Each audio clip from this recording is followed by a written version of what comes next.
very excited about the next panel because even though I might not know all of them personally, I have had an opportunity to observe their work from afar. And you know now, we creatives, we always like to rally together and stick together. Our next panel, the creative panel on globalization in the creative space, as to whether we are ready or not. As we embark on this captivating exploration and the dynamic of the ever-evolving landscape of creativity, in our thought-provoking panel, Globalization in the Creative Space, are we ready? As the world becomes increasingly interconnected, this discussion gathers creative visionaries, artists, and industry pioneers to deliberate on the profound impacts of globalization on the creative sphere. From the fusion of diverse artistic influences to the challenges and opportunities presented by a global audience, our panelists will dissect the readiness of the creative community for this paradigm shift. So I'm asking that you join us for this engaging conversation that transcends borders and envisions a future where creativity knows no bounds, fostering a global tapestry of artistic expression and cultural exchange. I'm sure you're wondering, who are the members of this panel? Well, if you opened your brochure, you already know. But it is time to introduce them and bring them on stage. I will be starting with Ozina Anumundu. Ozina is the founder of the TSC Agency Nigeria. She spearheads the communication agency providing tailored services for brands with a notable portfolio including GT Bank, Alpha Sports, Arise Fashion Week, and Honeywell Flour Mills, among others. You can take the second seat. She also serves as the lead curator for Ozina.com, showcasing her keen appreciation for Nigerian fashion brands. Ozina seamlessly merges branding and fashion in her diverse experiences, fueled by her innate fashion insight and a passion for self-expression. She explores identities through timeless and trend-setting pieces that reflect a rich blend of heritage and adventure. As you can already see, I'm sure that's a Nigerian designer you're wearing, isn't it? Of course, always representing Nigerian designers. Please put your hands together for Ozina Anumundu. Her friends call her Zina. Thank you so much for being here. We appreciate you. We're going to our next speaker, another favorite of mine, Chioma Ude. She's a Nigerian entertainment executive. In 2010, she founded the Africa International Film Festival, AFRIFF, a film festival that is held annually in Nigeria. In fact, it just wrapped up a few weeks ago and is known as the First Lady of African media. Chioma is one of Africa's most successful business leaders and media executives, having co-founded Envivo, a multimedia digital content delivery system. As a serial entrepreneur, Chioma focuses on new opportunities to improve the narrative about Africa. Her endeavors overall are based on her belief that training and empowering young individuals, especially young women, will foster a greater, brighter Africa. I know that's right. Put your hands together for Chioma Ude, founder of AFRIFF International. Thank you so much for being here. We appreciate you. Now I'm calling on our next panelist, Adora. She's the co-founder of Lumination, a transformational learning company which is dedicated to empowering individuals and organizations to take decisive action to get their best work into the world while living a purpose-driven life. As a brand strategist and chief storyteller, she's collaborated with multinational brands like Google, Guinness, Johnny Walker, Microsoft, Fenty, Adidas, and many more. She has been mentioned in the Entrepreneurs magazine's 11 Africans that are changing the business landscape in Africa. She's a two-time Future Awards Africa nominee and a recipient of the Royal Leadership Award by His Imperial Majesty, the Oni of Ife. Adora has been featured among Nigeria's under 40 CEOs and top 30 under 30 and was awarded Most Inspiring Woman of the Year in 2019. In 2020, Adora was named one of the 100 most influential people of African descent in support of the United Nations International Decade for People of African Descent. She's also the author of this thing called Purpose, a book that helps understand the true essence of living with and true purpose. And that's actually how I found out about her when I purchased her book. Please put your hands together for Adora Mbelu. She's the founder of Illumination Global Network. Thank you so much for being here. We appreciate you. Our next panelist is Matthew Ohio. Matthew is the founder of Industry Night. He envisions the creative sector as a force capable of bridging Nigeria and Africa's poverty gap. It is for this reason that Industry Night was created to provide opportunities for emerging musical talents to showcase their abilities, connect with peers, and build a community of creatives that amplify African stories in diverse ways with their voices. Taking inspiration from Fela's perspective on music as a weapon, the impact of Afrobeats and other Afro genres on the continent's brand is evident. In line with this, Industry Night is committed to creating opportunities for artist managers, brand managers, and record labels to sign new acts. Please put your hands together for Matthew Ohio, the executive producer of Industry Night, which is interesting because I remember when Industry Night started, he was upstairs. Yes, I remember. That was back in the day, but of course it's evolved from that since then. Now our moderator for this panel session, Akintunde Marinho. He's the founder and CEO of Utopia Media Group with over 11 years of experience in finance, marketing, and technology. The group consists of Utopia Media Limited, a digital marketing company, Arcadia Mobile TV, a content monetization platform, Arcadia Digital Networks, specializing in mobile app development. Akintunde's business acumen spans across finance, international trade, and advertising. He is passionate about youth development and frequently delivers talks on robust business strategy, content monetization, and digital content to millennial and staff in various organizations.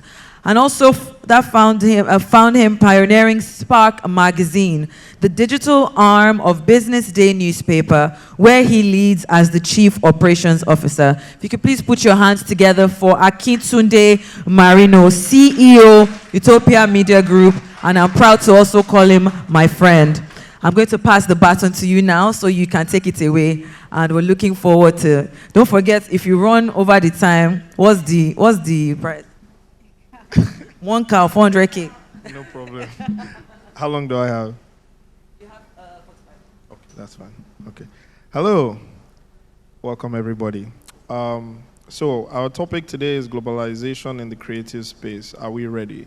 And I wanted to pose this question first to everybody. Do we think, I would say Nigeria as a whole, because we are the foremost creative industry on the continent, are we really ready for globalization? Because it's already causing some issues. But I want to get everybody's take first. So I'll start with you, Ozina.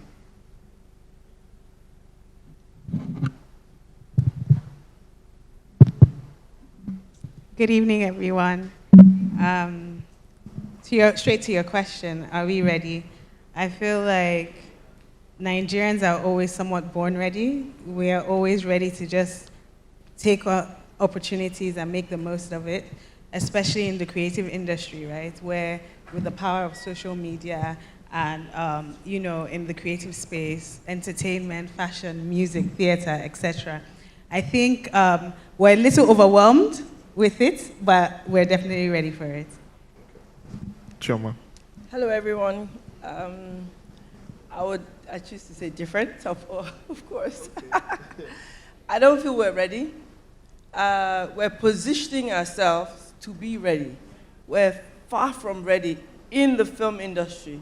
So it might be different for the fashion industry, but for film, we're not. There's so many things we need to understand, be it international practices, be it anything legal, we just sign and be going, we don't know.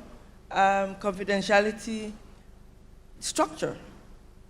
We don't have one film studio to attract anybody to come and do movies here that will go global.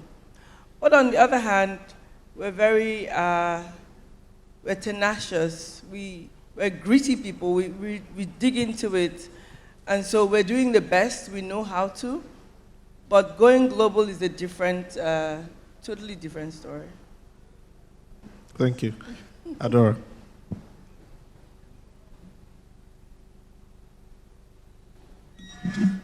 All right, good evening, everyone. Yeah, I mean, I completely agree with what Chioma said. I think that we are in the process of becoming ready for what it is that we need. There's definitely an absence of structures, but also, I often say that we invest a lot in the UI, in the front end of things, and not so much in the back end. And so what you have a lot of times is a non-investment in the value chain that is actually required to be able to produce quality on a large scale, right? So we're still struggling with being able to, scale our ideas, scale our projects, scale our products, and until we, I think, first of all, accept that to go global, you need systems and structures. And then when we start to invest in those things, until we start to invest in those things, we're really just, how do they say? They say putting the horse before. So, yeah, I think we're in the process, and we do have what it takes to be able to do it, but we need to invest more in our people to optimally make it work. Thank you. Good evening, everyone. I think on the music side of things, because that's where that's my perspective. I think the problem with the music thing is that we think we're ready, but we're not ready. And I think the major problem is ownership. I think we are losing, or we've actually lost ownership of the music industry in Nigeria. All the major record labels are either in the process of being bought up or have already been bought. And it's unfortunate because it's something that we could have actually owned 100%. Wow. Okay. So my next question would be in each, and I'm deviating a bit from the questions just because I think it's something that is really, really particular to our economy as a driver for revenue, and all of a sudden we've lost it. And in each of your different respective fields, what do we think we can do in 1, 2, 3 steps in each industry to just kind of curb this loss? Like, I was going to come there, but I just wanted to know, like, so what can we do? Is it a lost battle? Is it something that all of a sudden, again, we have lost because, we didn't put in the right structures, or we just winged our way through it? I just want to, because this is really impactful. A lot of people are going into film, fashion, entertainment. This is what the bread and butter of the economy is. Music, Is there a way out, Because it seems like we've gone back to how it was in the 60s, back to the gatekeepers again. We have to wait, you have to lobby, when we had our own industry and it was thriving. So I'll start with Chioma. Oh, with me? Yes. So with reference to the film industry, we are losing and we're gaining at the same time. Ours is a bit different in terms of, I think we're gaining more than we're losing. But then again, the guys that dared to put in the structure of like cinemas, they're definitely not gaining. So that's a downside for all those people that, started the whole process and drove this economy, the film economy to where it is. If we had more cinemas, if we had more investment, then that would have deterred people from going the way of streaming now. But then everybody goes streaming now because, of course, it's in dollars. With cinema, it was always a catch-22. Am I going to make it or not? Would it be profitable for me? Most times it's not, because the cinema takes 60%, well, 50% if you're strong. When I mean strength, I mean like a gatekeeper. If you're not, it's like 60%, and then 15% goes to federal tax, and Lagos, I think 10. So you end up with barely nothing. And so you wonder, and then you have to do marketing. So then you hardly made anything. Meanwhile, you spent all this money, lost all this investment in films. So I'd rather go streaming. Now that brings me to you. The streaming company, all streaming companies are owned by foreign companies. So you sell your film or you license it. If you sell your film, your IP is gone, even though I feel like your IP should go. That's my thoughts. And then if you license it, you're licensing it for 5 years. And so when you license that film, after 5 years, it becomes library. If we had a more developed infrastructure, then you would be able to sell it to different TV stations. But is it NTA that's going to buy it from you or what? Hardly anybody. So then you sell it back to the company you sold your movie to initially. And so by the time it comes library, then it's $10,000, $20,000, $30,000. So you say to yourself, why didn't I sell the film in the first place? That's it. Interesting. Adora? All right, so I think for me, the pathway that I see is through education.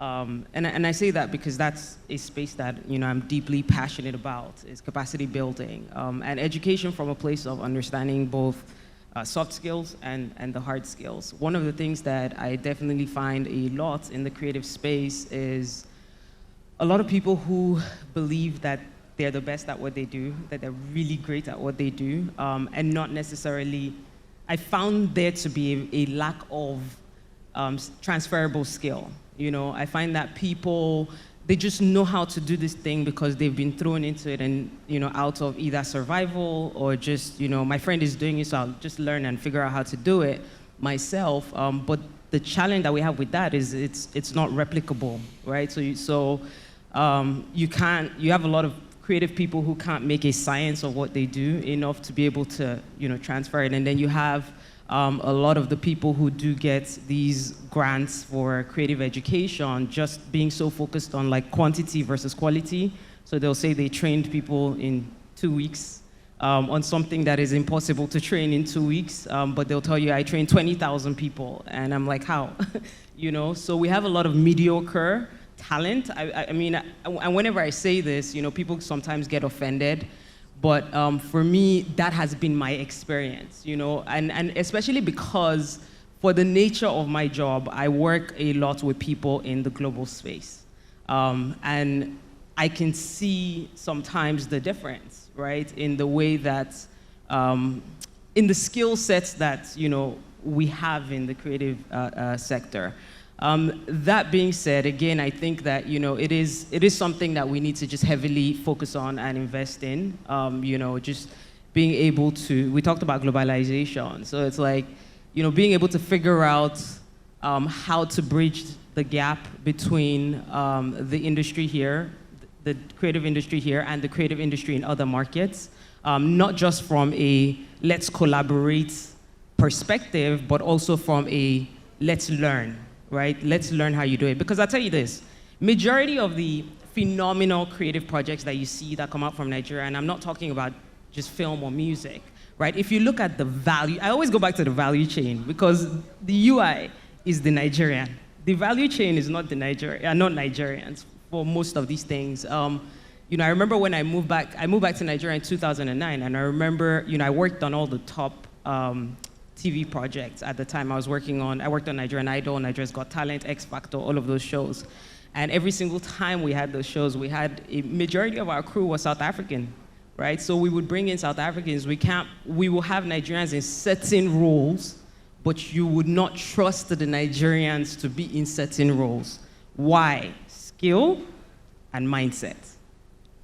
Mindset is a huge one as well. So just the way we think about things. The way we used to see it at that time was that when you bring in the South Africans to work on these projects, they're so focused. Like, they came here to work, so they're not on their phone, or, you know, they're not running somewhere in the middle of the shoots, right?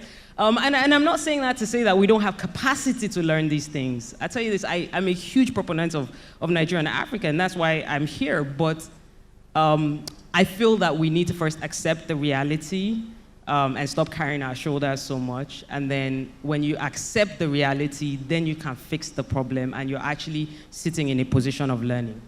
So that's my opinion. Martin. Yeah, I mean, in terms of solutions, I think from what I see is that the business community, the business, the technocrats, the funders, the VCs, all these guys, I think there's a big disconnect. So, like, say you're in the oil and gas sector and you have an allocation, you could raise finance in like 1-2 minutes. But when you're in that creative sector, raising finance, getting partners, getting the kind of support you need from that same sector is almost like impossible.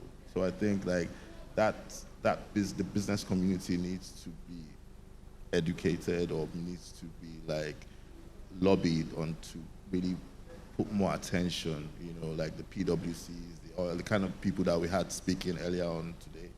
So those kind of people need to come into that creative sector and look at it properly and see how ways that we could fund it, and look at the numbers, and, you know, really take in-depth look into the sector. I think that's what's really missing. You know, I don't think we don't have locally. I don't think we don't have the means to own the sector. You know, I think the creative sector should be a sector that is owned by Nigerians or owned by Africans. I don't think it should be like every other sector, like the oil and gas sector, where you have to take the crude out and bring back the refined thing and sell it back to us and all of that. That's actually the way the creative sector is going, the same way our extractive industries are going. So I think I don't think it's too late, you know, but I mean, on the music side, most of our top guys are already gone, but the guys that are coming, I think we can have an intervention where most of the talent that is coming should be owned by, you know, Nigerian companies, Nigerian entrepreneurs, Nigerians or Africans, and let's keep that, at least let's keep that. Let's have control over the creative sector. All right, thank you. Thank you very much. Rosina. So in the fashion industry, I think what we struggle with the most is production, right? And the talent is there, the skill set is there, but then the production, there's a big problem because it's capital intensive, there's no structure around it, and I guess that's where we struggle with international markets in terms of our designers and our producers here can't necessarily meet the demand that they're getting globally. That's why most of them go outside to handle production. So in terms of solution, I feel like the first steps would be to forming some structure and understanding that's a very capital-intensive space that needs to be invested in. Now, I have specific questions, so I'll start with you, Rosina. Have you observed any trends or shift in consumer preferences as a result of globalization into the fashion industry? So I guess fashion, music, everything I like, what I've noticed in terms of trends is that people now have more refined tastes and more refined preferences in what they want. So what it is that the international market is very appealing, right? Yes. And then when they want things locally as well, they still want some of that international standard that they're seeing. That's why even, for example, when what's that RMD movie? Black Book. Yeah, Black Book, for example. I'm just Yeah. using that as an example. Yeah. That movie did well globally, right? But it was still a Nigerian story that was being told to an international audience that resonated around the world. I think we had it #1 in North Korea and several countries. I feel the same applies in fashion as well. Now we have, on my website, for example, an order went out today to people in Australia. We have people around the world who are fishing for our styles and our stories and our visions, but it's now more refined than it was in the past, I think. Okay, thank you. Chioma, in the context of globalization, how important is local adaptation versus creating universally appealing content? It's a good subject for me. Yeah. Because it cuts the barrier to globalization. You have a book. Let me give you an example. There's a TV series currently on Netflix. It's done by the South Africans, and if you haven't watched the Spanish version, everybody's like oohing and ahhing on this particular TV series. It's so good, blah, blah, blah. It was just adapted. So instead of going through the script writers here that are good but not so good, they're getting there, and guessing your way through it, you rather adapt like a manga. Now I have companies in South Korea and Japan sending mangas over saying, we want it adapted to a Nigerian story. So those adaptations, even Chinua Achebe's book, what's it called again? Like Things Fall Apart. Yeah. It's known all over the world. So adapting that and embracing that would throw us globally much faster. So I'm all for adaptations. I think the stories are more refined.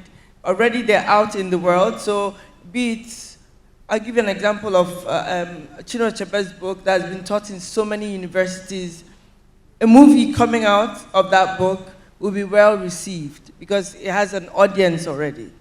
If you do manga, there's a cult followership of anime fans, so to be well received. So basically, it's a leapfrog to globalization in a good way. Okay, thank you very much. Adora, what advice do you have for aspiring creatives looking to thrive in a globalized creative industry? I have plenty of advice, but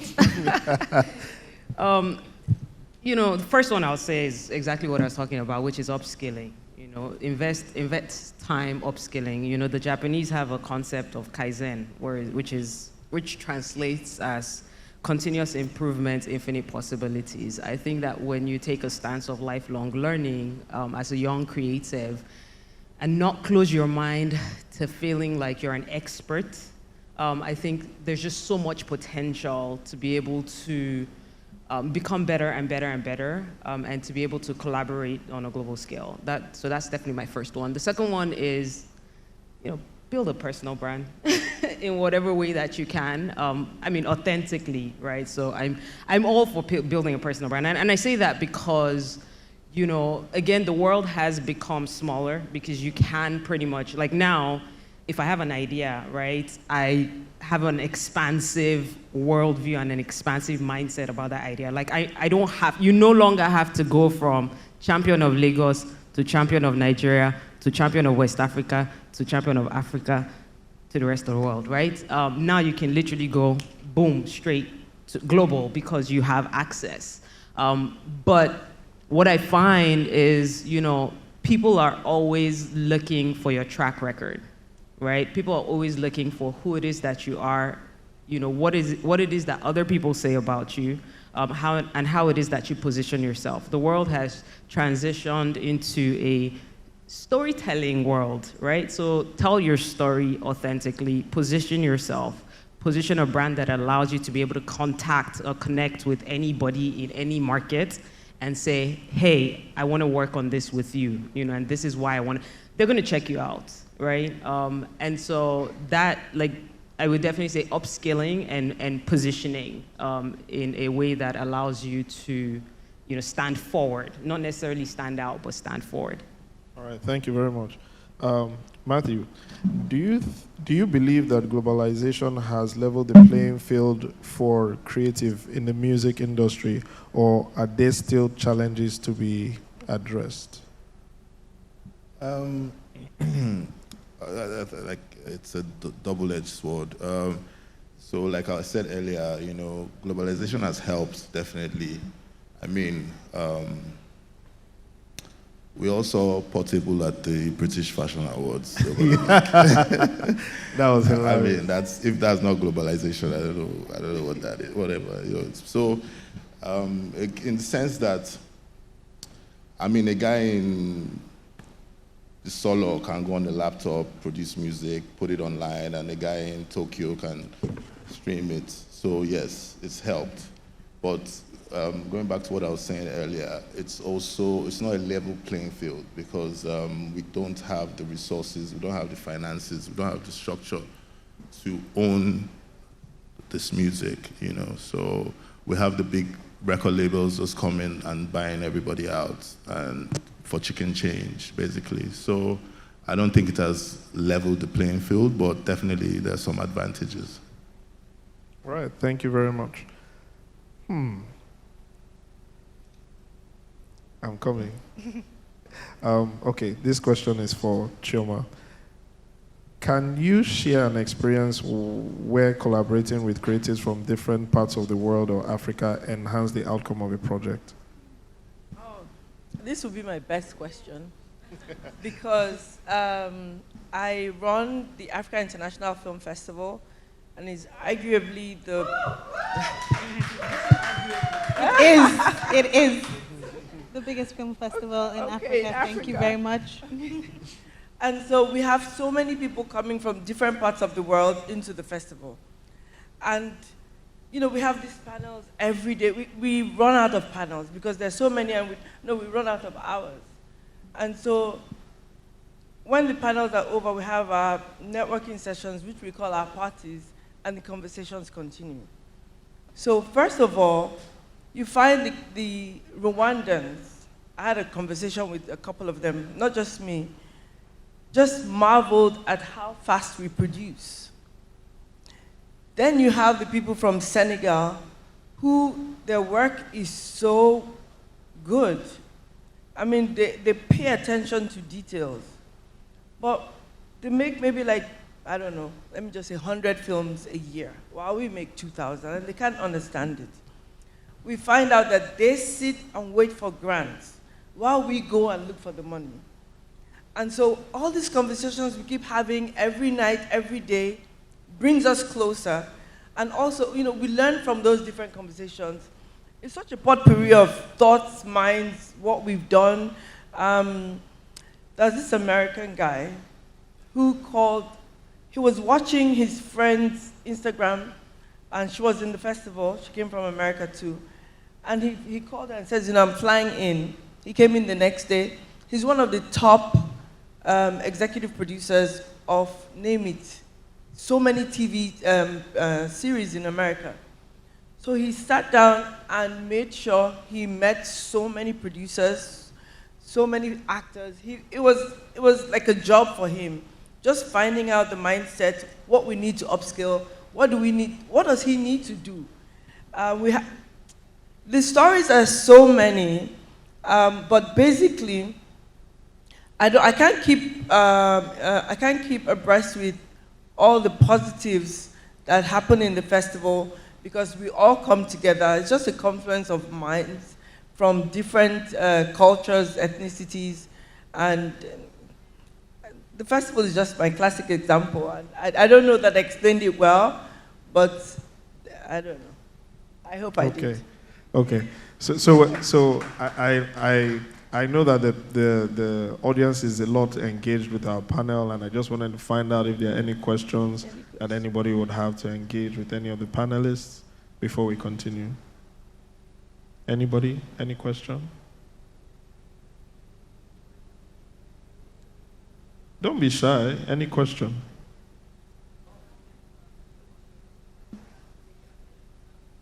Okay. Akintunde, sorry. I mean, Oh, yeah, yes. I said while we're trying to get a question, I kind of just wanted to add, since this is a conversation, Yes. just to what Chioma was saying, and something that he's mentioned a couple times as well.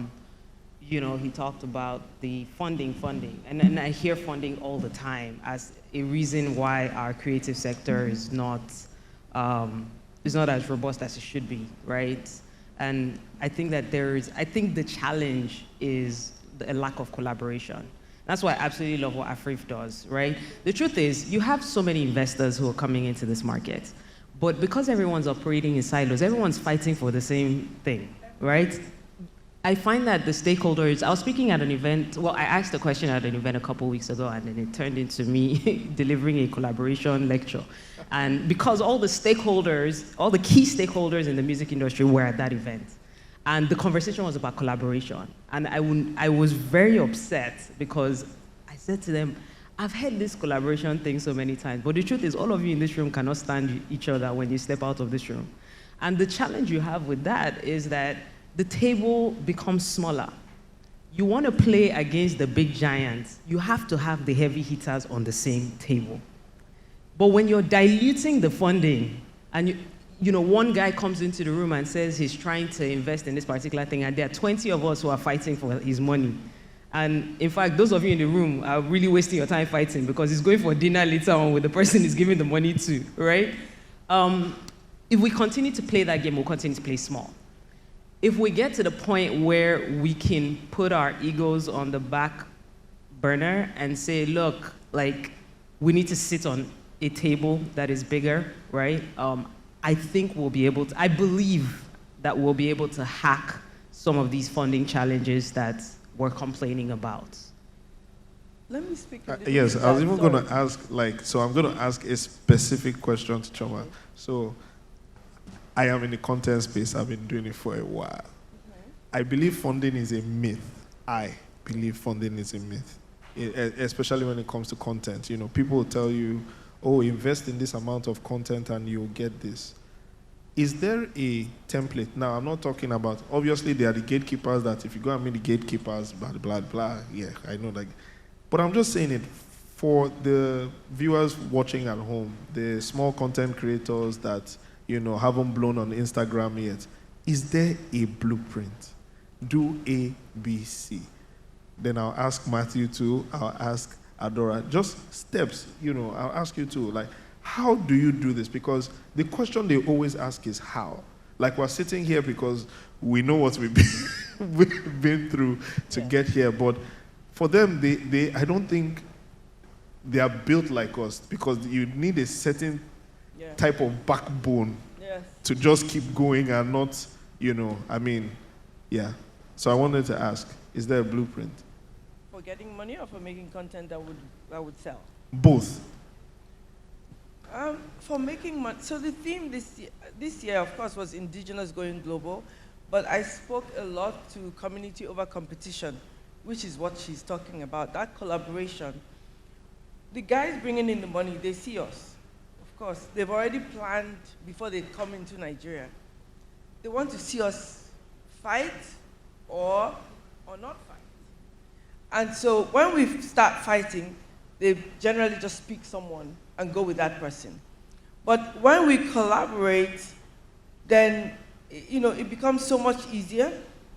I've always wondered, why is it that we don't collaborate? When I do collaborate, I get burnt, by the way. And I find that it's from childhood. It's from how we're taught in school.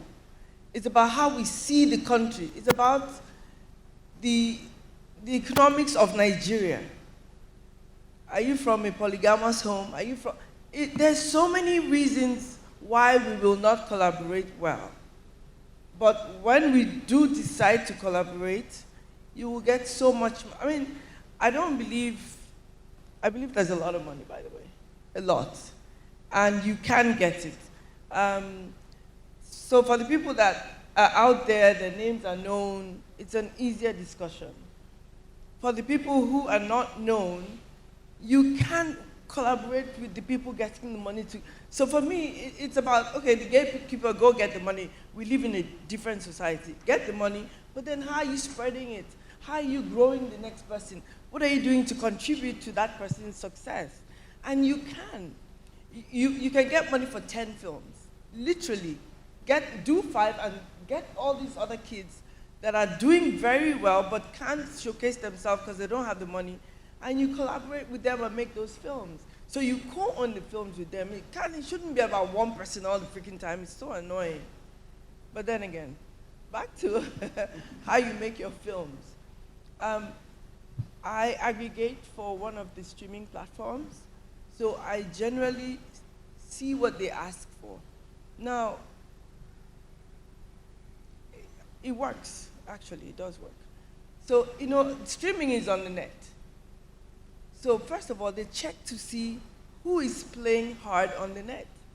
So on your Instagram, you see all those things, your Instagram, Facebook. I didn't know those things mattered. I wasn't on any of it for so long, but they do matter for streaming companies. First of all, of course, your story has to be really good. And so I don't believe we write good stories over here. But if I say we don't, that means that maybe 2% do, and so 98 don't. So as long as the percentage is so much, I'll keep saying we don't. And so we don't write good stories, one. So if you can get your stories done and, thrown out, get many people looking into it, that's one. And then two, it's a matter of who you're choosing to be in that movie. It also counts. And of course, the last one being your production value. So these three things generally will get you a lot more money than the ordinary person. Okay. Matthew, is there a roadmap to getting music distributed or getting an artist to blow? I mean, we go way back, and I know Wizkid, I believe, first performed at Industry Night before he was discovered. Yes, right here. Yeah, so is there a blueprint for, because everybody can rap now, everybody has a song, everybody has a demo, it's hard in Nigeria to move forward. So just to give some kind of clarity, do you have any points? I'm not going to lie, there's no blueprint, there's no step 1, step 2, step 3, but I can tell you what you could do that could increase your chances. And in this society, I think relationships are the first thing. You have to maintain relationships, and get network and meet people and keep those relationships. Even if you offend anybody, you need to circle back and make amends, because it's a small industry, and at one point you're going to need someone, and you're going to so relationships are very key. And it's relationships that have actually grown that industry. Because when it started, not when it started, but when it started growing or getting big, you see that there was like a network of people that were just helping each other, and that's kind of evolved. So, and consistency, definitely, and you just have to be consistently, working on your craft and consistently improving and consistently dropping music. I don't really think there's like a step 1, step 2, step 3. I've seen people that come into the industry with billions and they still don't make any impact. I see some people who come with 0 and make impact. So, and I think it's like that everywhere, There's an example that they always give. Rihanna and an artist called Chioma Ude were signed the same year, had the same budget, same record label, same everything. And now nobody knows who Chioma Ude is, but everybody knows who Rihanna is. So there's not really like a step-by-step process, because there's a lot of, moving pieces, a lot of factors, and even the individual himself. In the music industry, you're investing in human beings, and human beings are very temperamental and all of that. So it's very difficult for you to say, with movies, okay, you're investing in the movie is the product, but with music, the person, the individual, and people are temperamental, people, all sorts of things. Okay, Adora, I'd like your own take on this, because you kind of bordered it too. Yes. border the two. Yes. Okay, so I think my advice, when I think about, a roadmap, I definitely think that, or a blueprint is, sit in your strength. I think maximizing your strength. I find that a lot of times people try to do every single thing themselves, and that's because, as Chioma rightly said, right from when we're kids, you're taught to compete, and you're taught that somebody else is going to take your bread, and then you're taught to, sort of fight for your rights and your authority and your power, and then when you get it, you now want to use it in a way that kind of showcases that you are at the top. And the challenge that you have with that is you cannot build a system and a structure to support your creativity, right? So, I'll use an example, like, one of the people that I manage is Osa 7, who's, one of Africa's top graffiti artists, and I've been managing Osa for 10 years. 10 years is a long time. A lot of people will say, whenever I tell people I've managed Osa for 10 years, they're like, how? But you can see the growth and trajectory on his journey because he trusts, right? He doesn't have to worry. We can go into a meeting and all he needs to do is be there, right? Knowing that there's someone who can structure everything on the back end to make sure that it works. And you don't see a lot of that in this environment. So you see a lot of people who, as you mentioned, who are starting, and then they get some sort of fame and they can't sustain it because they don't have a team behind them that is able to focus on helping them build while they walk in their strength. And so for me, the advice I always give people is know what your strengths are and then figure out how to build a team that is strong enough, that understands your vision very clearly, right? And is strong enough to help you walk towards that, right? Now, the other side of this, which you didn't ask me, but I'll tell you, is that, as you're building that structure, as you're trying to build these structures, right, you have to be willing to part with something. And that's the thing is, if you have people in your team, if you're always working with interns or you're always working with people on a lower level, how do you grow, right? The reason why you're afraid to work with people like me is because you have to pay me well. I'm not afraid. No, I'm not talking about you. You know what I mean? The reason, yes, that's what happens a lot of times, right? So I think if you want to work with people on a certain level, you have to be willing to part with something. And so understanding that if you make the table bigger, right, every single person breaks bread. You bake the bread to break the bread, and then you can sustain your talent and your gift and your dreams and your vision over time. Okay. Osina. Just off the back of what she said, I feel like that's also a problem in the fashion space, is that sometimes people confuse being talented with being able to run businesses. They assume that just because I'm a designer and I understand patterns and stuff, I can actually run a successful business, So a lot of times, people in the space fail to focus on, they don't know what their unique selling point is, the fact that they're talented and they don't want to have a team.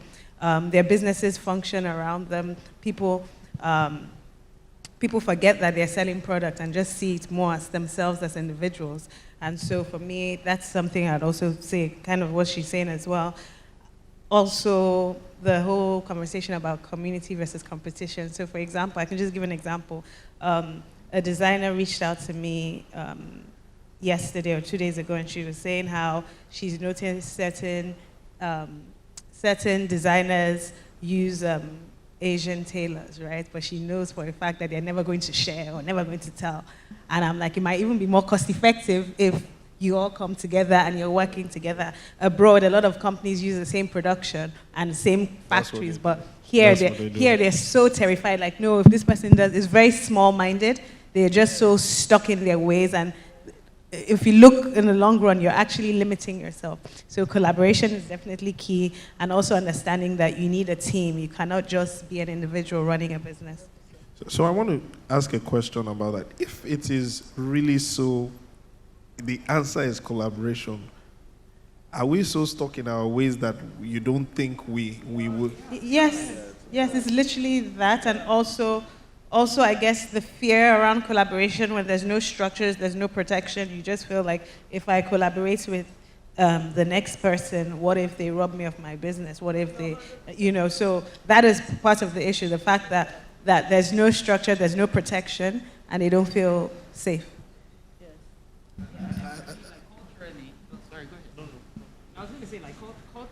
culturally as well, right? Yeah, thank you.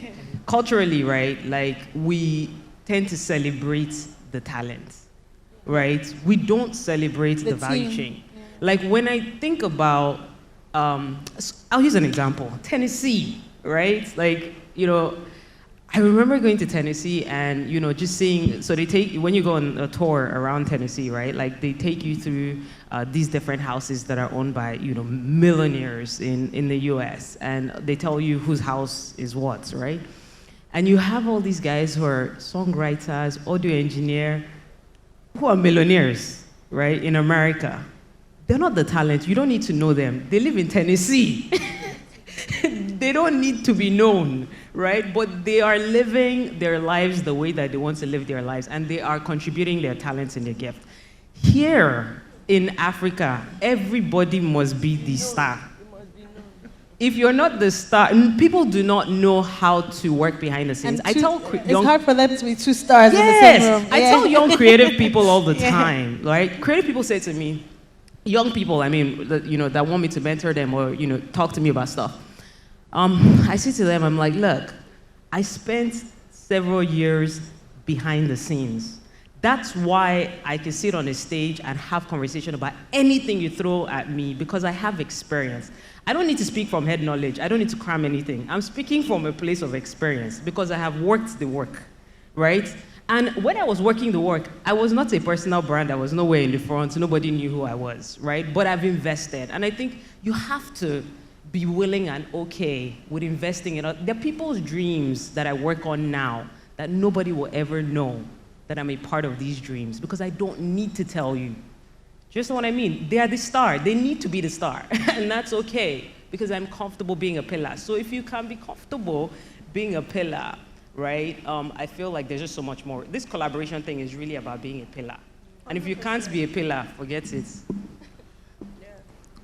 You know, yeah, I think I think people also are very sentimental and go into business with with their hearts, you know. In this part of the world, I think they forget that, you know, structures, you know, you're okay, you have a friend, the two of you have an idea, you go into a business and you forget to talk about the paperwork side of things. I think that's one of the major problems. You know, people they move with their hearts first and they say, oh, my friend ran away with this idea, but did you guys, you know, talk about it? And, you know, so a lot of people lead with their hearts here, which is not a bad thing, but, you know, when it comes to business, business is business, and people should just have that structure, that business part of things. I always tell artists, you know, artists are always like, oh, I need a manager. I'm like, you don't need a manager, what you need is a lawyer. You know, you need a lawyer first before you need any other thing. Then you can talk about your manager, because your manager you're gonna need to have a contract with your manager. So who's gonna do that? You know, so people, you know, they put the wrong thing. They prioritize the wrong things, you know, and it's like people lead by their hearts, you know. Meanwhile, all these other guys in other countries, it's all business, you know. Before they even send you an email, they're sending you an NDA. You know, you're going to sign an NDA before they even give you any information. I mean, they could have drinks with you, they could eat with you, party with you, but when it comes to business, business is business, you know. So I think that's also one of our problems, this whole, you know, is my family, is my guy, is my townsperson, is my, all of that, all those things, you know. So I think people should just, like, you know, be black and white on when it comes to business, and that's one of the major things. So from this conversation, I'm hearing very clearly that this industry doesn't have the robust pillars for it to grow anywhere. What can we do about it? The mindset, it does. I think it has the capability to have robust pillars, but we're just not there yet. Yeah. Chioma, what do you think? So how do we solve it? You know, by having more conversations like this. I think first the conversations, right? But then when the younger ones see people who have achieved from a place of being behind the scenes and just supporting, they'll be motivated to be that kind of people if that's what they want to be. So I think it's a case of just learning by what they see for now. Yeah, and guess what? Nigerians love money. So if they understand that that person behind the scene makes a lot of money without being out there, they would, so it will become an option. So we need more people who are ready to be behind the scene, pushing whatever industry. Also telling their stories, too, and documenting their processes as well. True. You have to, because that's how the kids learn. And I want to say something about the funding. I mean, personally, I'm not really an advocate for that whole international funding thing, because I think the creative sector could be funded locally. But anyways, looking at, if we don't collaborate, because I've spoken with a lot of funders recently, if we don't collaborate, it's not even going to be worth funding. I sat with a couple of people from Australia or so, and they were like, if the deal is not $10 million, they're not interested. They're not going to be interested in $500K or $1 million. And to get those big tickets, you need to be able to collaborate and come together, so that together then your business can be worth that kind of investment. All right. Any last words from anybody? I was just responding to what you said. Yeah, I definitely think even we just need to also look at how to have a value proposition, with whoever it is that you're looking to collaborate. People are leaving money on the table all the time. A lot of times I look at really amazing properties or products or services that people are creating, and if I audit, I can see a majority of the time that they're leaving money on the table because they don't have capacity or energy or time to really chase on some of those things. And I just think if we can, on our ends, as Chioma rightly said, looking at collaborations that work, being collaboration in action, and not just talking about it on all the stages, right? This morning I woke up and I saw that Dylab collaborated with KK Relay, the slippers brand. Yeah. And I posted in my Insta stories and I said, man, this is brilliant, because guess what? Dylab has the capacity to just create slippers themselves. Yeah, they can launch it themselves, but why? Why? And with the collaboration with Dylab, just because I'm working on that too. So with them, they keep their identity and they keep their audience and all of that, but they partner because they know they don't have the capacity to handle the production. So it's a win-win when you think about it.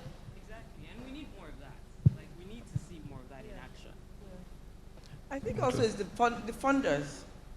When the funders dictate collaboration, you'll be forced into it. And in being forced into it, I hope you find the right person to get married to. That too is a major one. All right. Thank you very much. Questions in the audience. Okay, so question number 1. Hello, thank you so much. I had one question. I just moved here in January. Chioma was my pillar. It was my experience in AFRIFF that brought me to Nigeria in the film industry, so thank you, Chioma. I have a question for all of us, so she might be exempt on this, but what advice can you give in your sector for the global markets who want to come in to Nigeria? So who will be taking that answer? Wasina? Yes, okay. Certainly. For my sector, the advice is in 2 parts, consistency, right? You need to keep being consistent in your processes because it's not going to be an overnight process. It can't just happen today or tomorrow. You need to stay consistent. And then the second thing I was saying is also storytelling, like Amadora had mentioned right now, people need to be able to see your brand. They need to see what you're doing. They need to have some form of portfolio of you. So thanks to social media, the digital age, you can document better, you can tell your stories better. Instead of just sending emails saying, oh, we produce here, you can shoot short documentaries, you can show them visuals, you can share your story easier. So those are the 2 things I would say in my space. All right then. Okay. Just an observation. So I heard when, he was talking about investment and, the foreign investors wanting big deals and the need for, you guys to come together, to collaborate, right? So for me, from my own perspective, I know that there are local investors.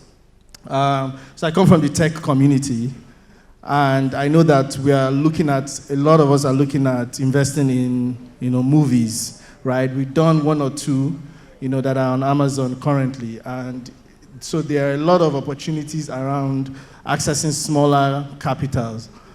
But one of the issues we've seen in some of the deals is the clarity or the structure, right? Even the person doing the deal doesn't have the budget really, tight.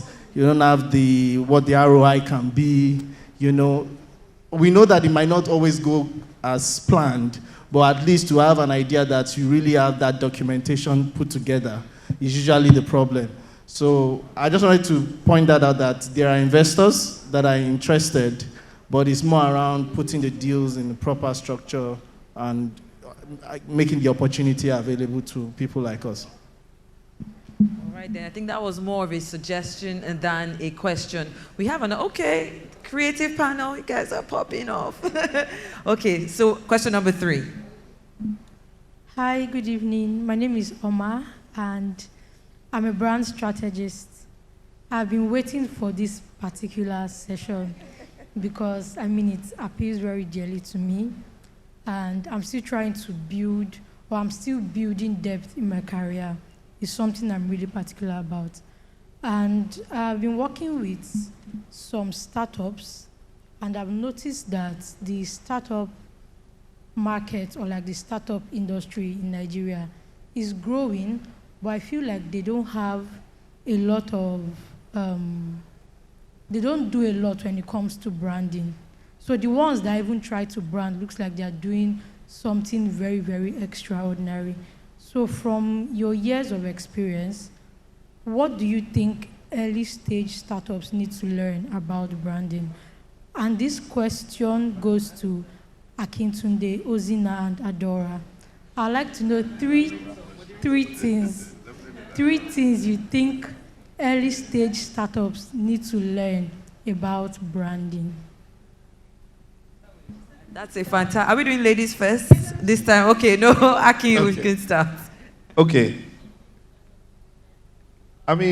So for startups, there are two sides of this, and I'll say it as somebody that had to build from bootstrapping.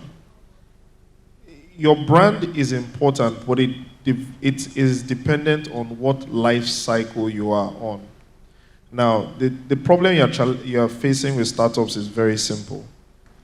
It is a trade-off between paying salaries, keeping the lights on, generators, servicing whatever clients or opportunities they have. Branding comes last.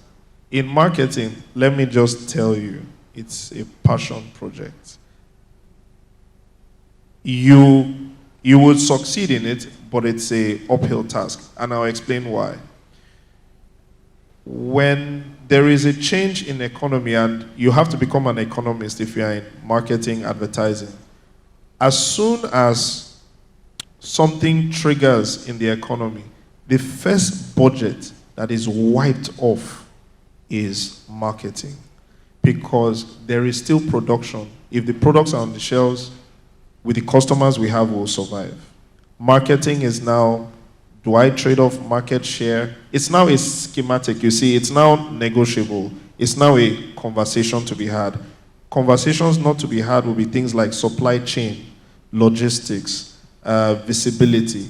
So as an advertiser, you have to become a business person and sit in the seat of a business owner and understand what transcends. It's just priority, and they will always prioritize survival of the business over proper branding. But proper branding from scratch is important.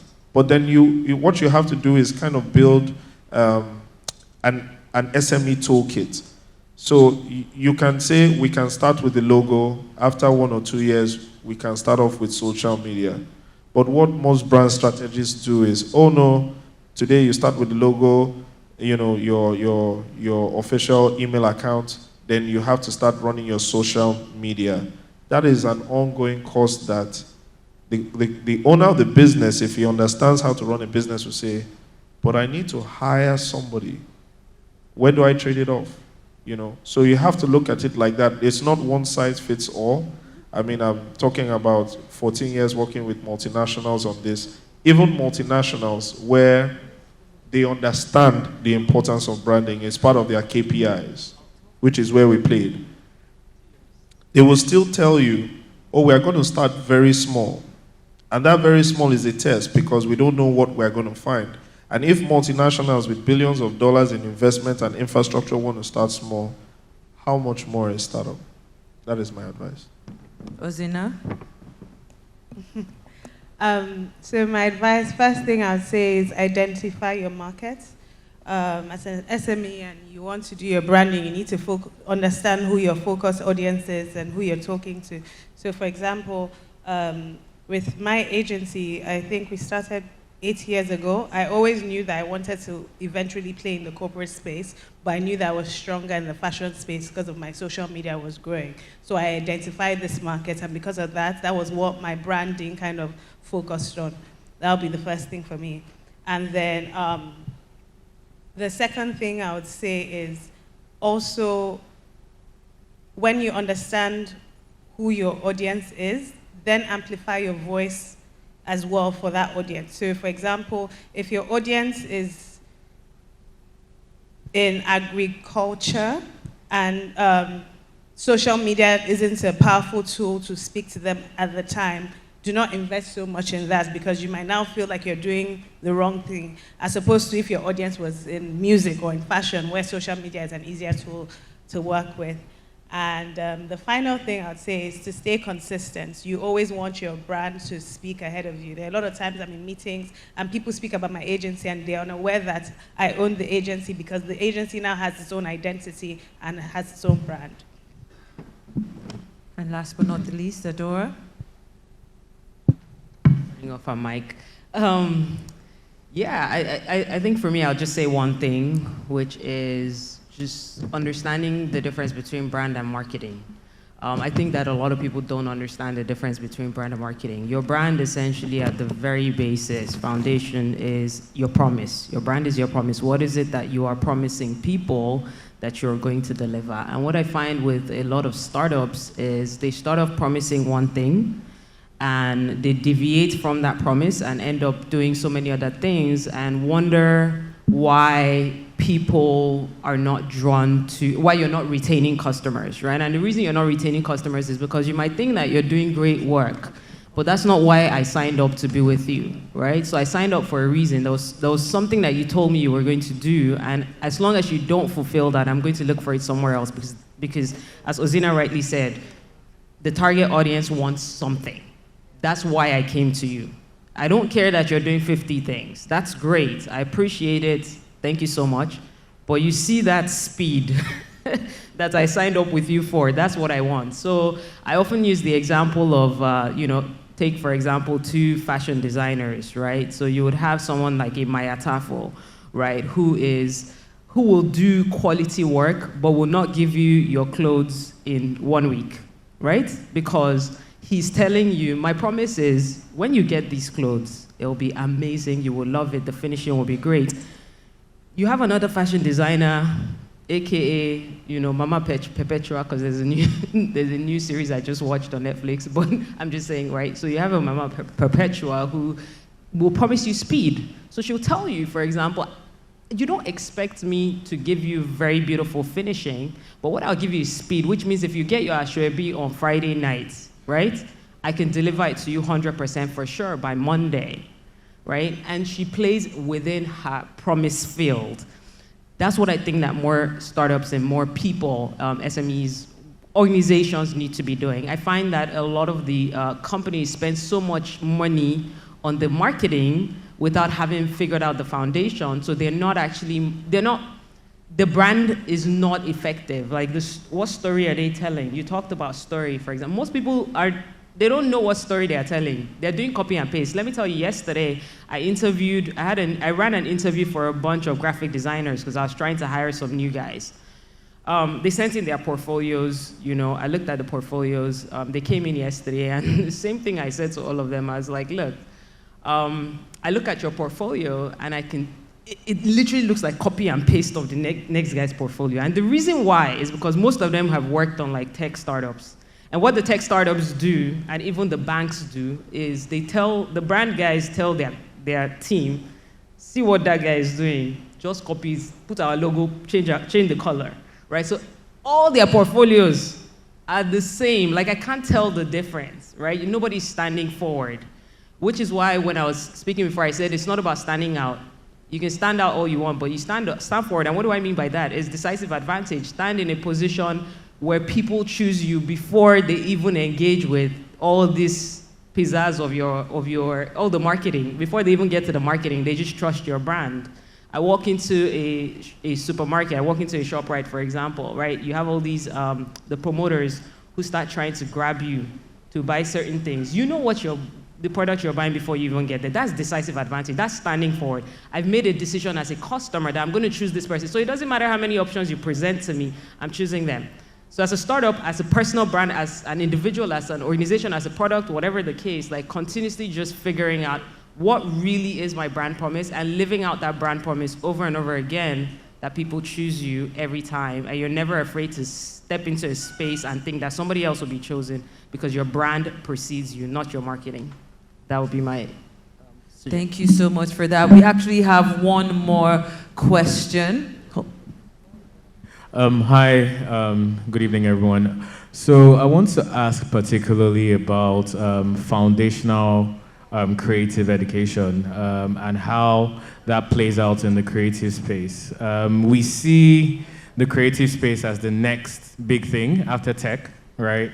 But we're not seeing the creative space adopting what the tech space has done.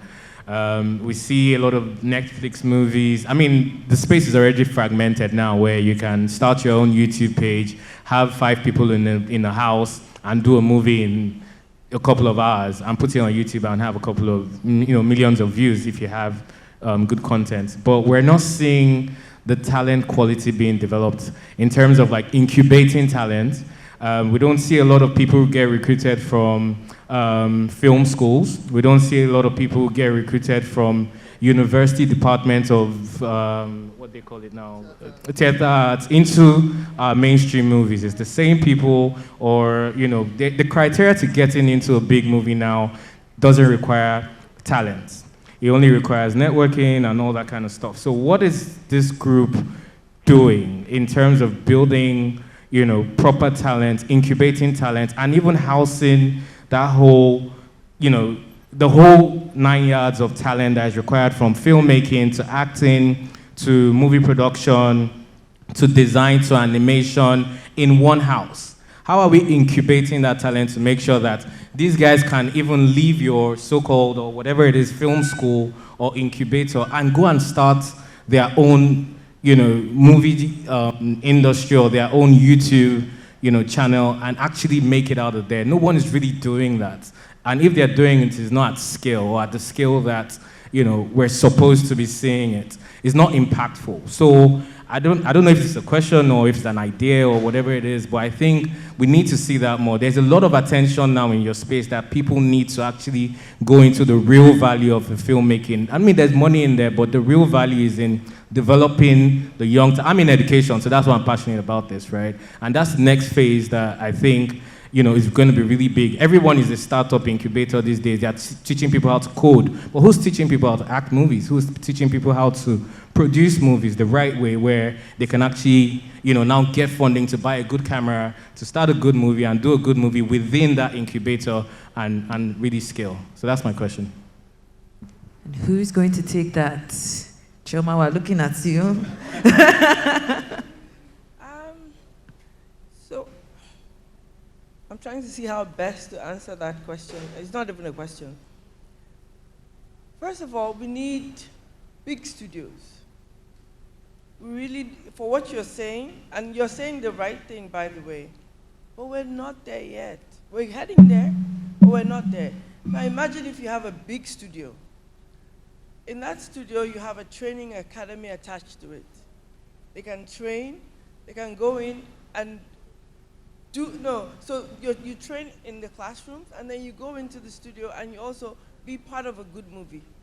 And at the end, there's exhibition, there's product, you have to have this structure. We don't have it yet. Yes, a complete ecosystem. But I'll tell you what I know for sure.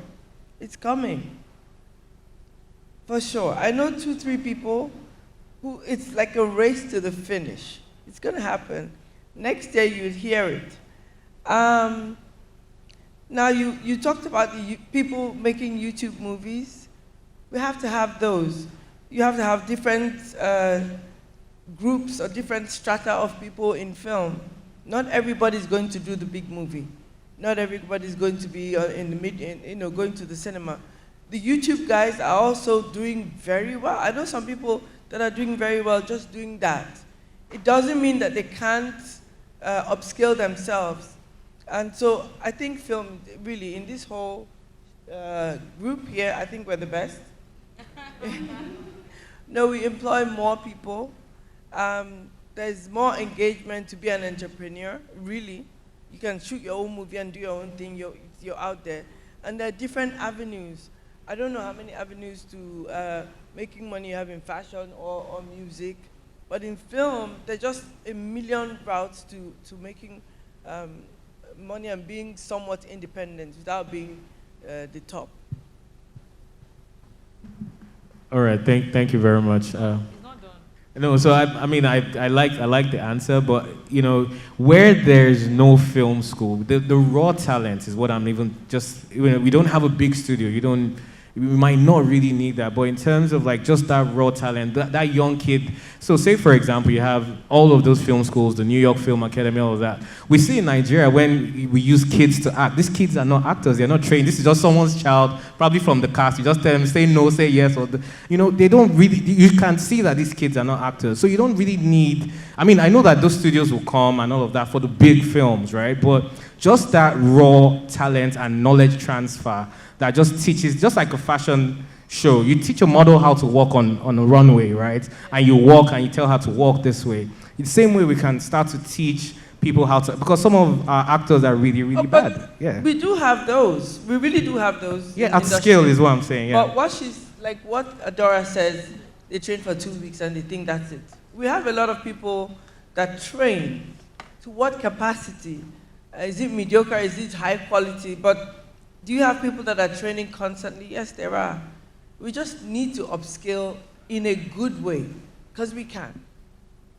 Thank you so much. Maybe you can meet her after and can collaborate on starting at the AFRIFF Academy. I'm just joking. We have one last question. I believe this is the last question. If you have any other questions, please feel free to walk up to the panelists after the closing remarks.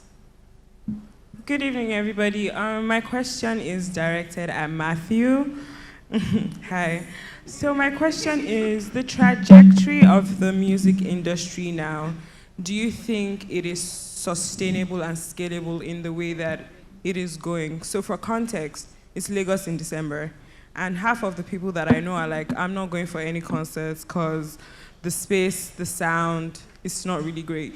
You also spoke about how most of the top music labels are selling their companies. Most of the really good artists are half of the year, they're outside of the country touring, and by the time they come back, they can't even charge what is affordable to a lot of people because it doesn't make sense to them, and they're making more money abroad. So logically speaking, it makes sense that people are either selling their labels or going to the countries where they can make the most money. So what needs to happen? Does the government need to intervene? Do we need more local funding? What do you think needs to happen to sustain the growth of the industry as an industry, not just having select stars that are really good, doing good things?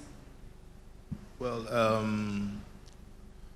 okay, that was a lot of questions in one.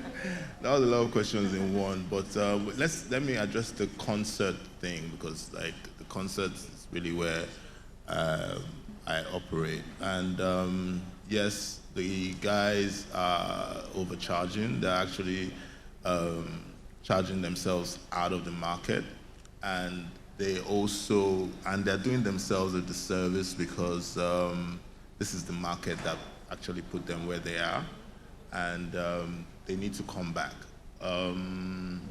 Also, it also comes to infrastructure. We don't really have venues. We don't have proper venues. I mean, after Echo Hotel, Oriental Hotel, that's it. Harbor Point, that's about it. And so there are limits to the kind of concerts you can throw. You can't do a 20,000 capacity concert here. I mean, look at what happened in the Afro Nation. That just shows you that infrastructure is a very big problem. I think it can still be salvaged because there's a lot of demand for this music, and the artists who are currently like trending cannot meet that demand. So there's a lot of local demand and there's a lot of international demand for the music. So there's still space for a lot of artists, you know. And the fact that these guys are overpricing themselves is also creating opportunity for other guys. So I don't know if you've noticed, but it's actually helping the older guys, the older musicians, because now the older guys are now coming out of the woodworks and getting bookings.